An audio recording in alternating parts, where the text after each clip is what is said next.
Hello dear friends, അപ്പോൾ നമ്മളിന്ന് ഉണ്ടാക്കാൻ പോകുന്നത് വളരെ എളുപ്പത്തിൽ തയ്യാറാക്കി എടുക്കാൻ പറ്റിയിട്ടുള്ള ഒരു മാലഡുവിൻ്റെ റെസിപ്പി ആയിട്ടാണ്. അപ്പോൾ നമുക്ക് വീഡിയോയിലേക്ക് പോകാം. മാലഡു ഉണ്ടാക്കാനായിട്ട് ആദ്യം ഒരു പാനിലോട്ട് ഒരു 2 ടേബിൾ സ്പൂൺ നെയ്യ് ഒഴിച്ചു കൊടുത്തിട്ടുണ്ട്. അതൊന്ന് ചൂടായി വരുമ്പോഴത്തേക്ക് അതിലേക്ക് 1 കപ്പ് കടലമാവാണ് ഇട്ട് കൊടുത്തിട്ടുള്ളത്. അതിട്ടൊന്ന് 2 മിനിറ്റ് ഒന്ന് മൂപ്പിച്ചെടുക്കണം, അതിൻ്റെ ആ ഒരു പച്ചമണം മാറി കിട്ടാനാണ്.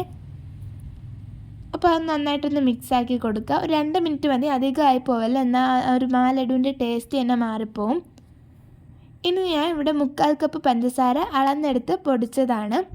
1/4 കപ്പ് പഞ്ചസാര എടുത്ത് പൊടിച്ചതാണ്, അതെടുത്തിട്ടുണ്ട്. അതിലോട്ട് ഇനി ഒരു 1/2 ടീസ്പൂൺ ഏലക്ക പൊടിച്ചത് ചേർക്കണം. കാരണം നമ്മൾ കടയിൽ നിന്നൊക്കെ വാങ്ങിക്കുമ്പോൾ മാലഡുവിന് ഏലക്കപ്പൊടിയുടെ ആ ഒരു ടേസ്റ്റും ഉണ്ടാകും. അപ്പോൾ അതുകൊണ്ട് ഈ ഷുഗറിലൂടെ അങ്ങ് ചേർത്താൽ മതി. ഇനി അതിലോട്ട് നമ്മൾ നേരത്തെ വറുത്ത് മാറ്റി വെച്ചിട്ടുള്ള കടലപ്പൊടി ഇട്ട് കൊടുക്കാം.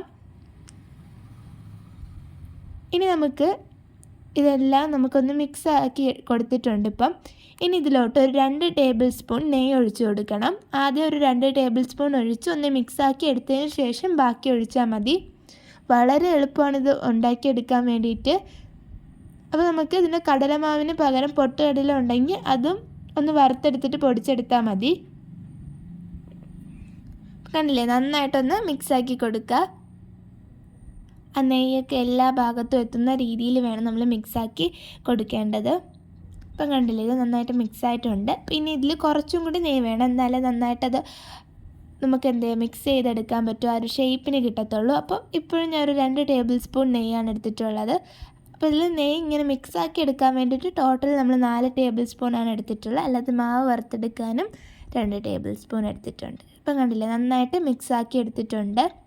എല്ലാം ഇപ്പോൾ ഒരുമിച്ച് വന്നിട്ടുണ്ട്. ഇനി നമുക്ക് ഒരു ബോൾ പോലെ ചെറിയ ലഡുവിൻ്റെ ആ ഒരു ഷേപ്പിൽ ചെയ്തെടുക്കാം. ഞാനിപ്പോൾ ആ കടയിൽ നിന്നൊക്കെ വാങ്ങിക്കുന്ന അതേപോലത്തെ ഷേപ്പിലാണ് ഉരുട്ടിയെടുക്കുന്നത്.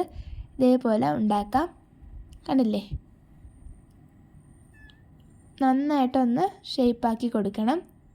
ഇനി നമ്മൾ ഇത് കുറച്ച് പഞ്ചസാര നേരത്തെ അതിൽ നിന്ന് പൊടിച്ച് മാറ്റി വെച്ചിട്ടുണ്ട്. കുറച്ച് മതി, കാരണം ഇതെല്ലാം ഒന്ന് അതിൽ പഞ്ചസാരയിലിട്ടൊന്നും ആക്കിയെടുക്കാനാണ്. നമ്മൾ കടയിൽ നിന്ന് വാങ്ങിക്കുമ്പോൾ അത് ചെറിയ ചെറിയ പഞ്ചസാരയുടെ പൊടികൾ അതിലുണ്ടാവും. അപ്പോൾ അതുകൊണ്ടാണ് ഇങ്ങനെ ചെയ്തിട്ടുള്ളത്.